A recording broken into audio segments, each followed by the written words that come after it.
Muy buenos días. Hoy vamos a ver funciones como objetos y cierres, que es una de las características más potentes del lenguaje JavaScript. Para verlo vamos a analizar primero cuáles son los ámbitos que se manejan en el lenguaje. En JavaScript toda definición o cualquier lenguaje tiene un ámbito. Si nosotros definimos una variable en el ámbito global, esta tiene un ámbito global, se ve dentro del programa, pero dentro de una función también podemos definir variables y funciones que se ven solo dentro del programa, dentro de la función, perdón. Por eso en este programa definimos la variable ámbito y le asignamos el valor global, luego definimos la función ámbito local, la variable ámbito es visible aquí dentro, pero como definimos otra variable con el mismo nombre y le asignamos el valor local, esta variable, que es una variable diferente a esta de aquí, tapa el nombre de la superior y por eso dentro de este bloque no se ve el ámbito global o exterior. Esta función lo único que hace es retornar el valor que guarda la variable ámbito y como aquí es visible la variable local, lo que nos devuelve es el string local.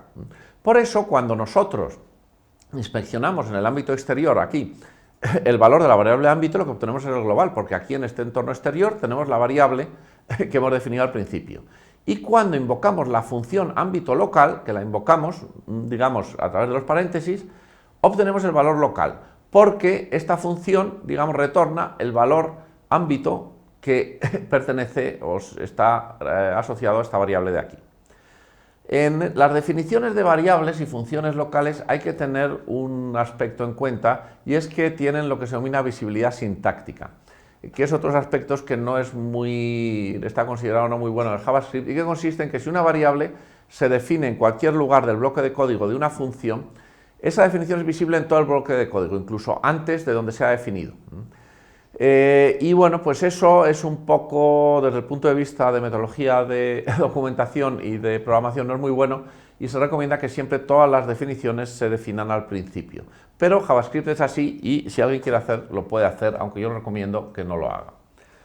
Las funciones son objetos de pleno derecho en JavaScript y por lo tanto son objetos, como todos los objetos que hemos visto hasta ahora, pueden asignarse a variables, a propiedades, pueden pasarse como parámetros de funciones, aquí tienen más información, y también tienen un literal de función, que es una forma de definir funciones sin nombre. El literal de función es como una definición de función donde omitimos el nombre, básicamente. Si definimos un literal de función sin parámetros y con el bloque de código vacío, es decir, lista de parámetros vacía, bloque de código vacío, esto es exactamente igual a crear un objeto con el constructor sin pasarle ningún parámetro, el new function. Ya que al ser un objeto, pues también tiene su constructor, tiene su clase y se puede construir objetos de esta clase como para cualquier otra clase. Las funciones tienen además el operador paréntesis, que es similar, es el mismo paréntesis que se utiliza para agrupar expresiones y que sirve para pasar la lista de parámetros, que van separados por coma. Por eso aquí en este ejemplo nosotros tenemos una función que es totalmente equivalente a la que hemos visto en el tema anterior, la función comer, pero que la hemos definido con un literal que hemos asignado a esta función de aquí, a esta variable de aquí, a la variable comer.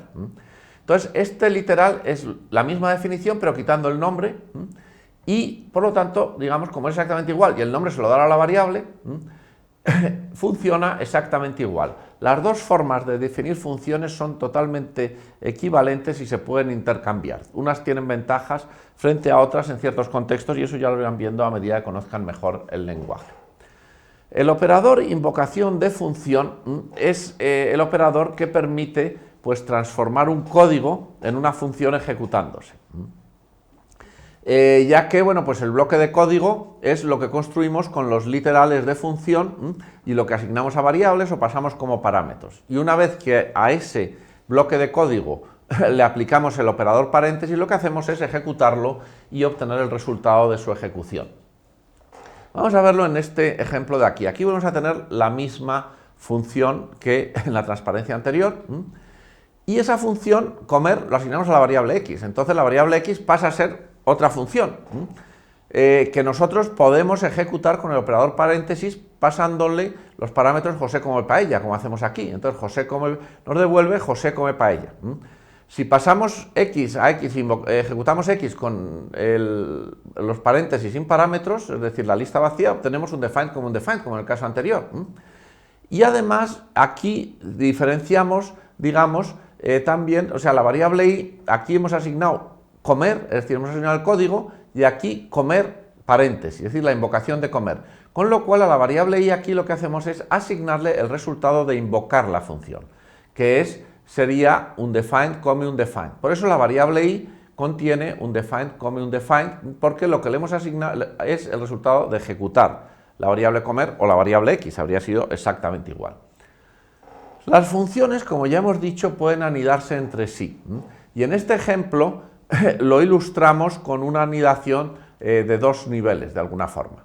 Tenemos la variable s1, a la que asignamos el valor hola, la función exterior, que tiene una variable local s2, que le asignamos el string que, la función interior, que está dentro de este ámbito de la función exterior, que tiene otra variable local s3, a la que llamamos el string tal, y esta función retorna la concatenación de las variables S1, S2 y S3, que se han definido en tres ámbitos diferentes, pero todas son visibles aquí dentro porque las definiciones exteriores son siempre visibles dentro de las funciones locales.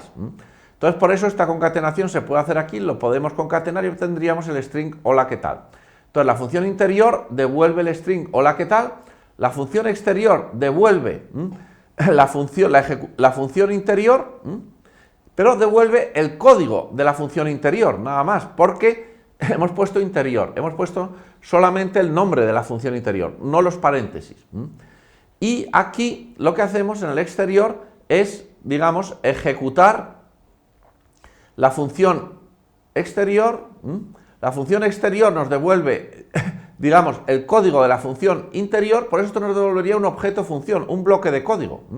Mientras que si aplicamos dos veces el operador paréntesis, ya sí que ejecutaríamos la función interior y obtendríamos el string hola, ¿qué tal? Este tipo de uso de las funciones lleva a una estructura que se utiliza mucho en JavaScript, que son los cierres o closures, en los cuales se utiliza el ámbito de divisibilidad que define una función para crear algo así como un módulo. Es lo que se denominan cierres o closures, que es encapsular una serie de definiciones locales dentro de una función que hacemos accesibles a través de una interfaz, que es una función u objeto. Es el objeto que se devuelve como parámetro de retorno de la función, como hemos hecho en el ejemplo anterior. En este ejemplo vamos a ir un poco más allá y vamos a definir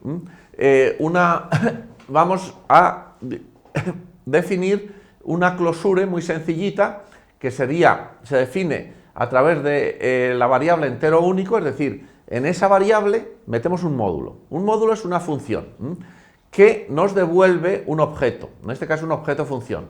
Esta función, que la definimos a través de este literal, tiene dos componentes. Una variable contador, que es una variable local y que no es visible fuera, está aislada dentro de este contexto, y una función contar, que lo que devuelve es el valor del contador con auto post incremento, es decir, incrementándolo después de haberlo devuelto. Y devuelve básicamente el bloque de código de la función contar. Por eso, si nosotros a esta función que hemos devuelto aquí, que es la función contar, le aplicamos el operador paréntesis, después de haberla definido, lo que obtenemos es el 0, porque el contador se ha inicializado a 0 y después de la ejecución se incrementa a 1. Si volvemos a invocarla, obtenemos el 1, porque el valor es 1 y después de la ejecución, en esta segunda invocación, pasa a tener el valor 2 y así sucesivamente. Con esto hemos definido un contador donde tanto la variable como esta función están aisladas del interior y solo las obtenemos a través de este parámetro de retorno de la función. Aquí tenemos otra forma totalmente equivalente en la cual, digamos, la función la hemos definido sin darle nombre directamente con un funcional como parámetro de retorno. Esto también se hace a veces porque es algo más compacto, pero esta forma de aquí la hemos presentado porque es bastante más legible y fácil de explicar. Muy bien, pues con esto hemos visto de forma muy simple cómo se manejan las funciones cuando se utilizan como objetos de pleno derecho. Muchas gracias.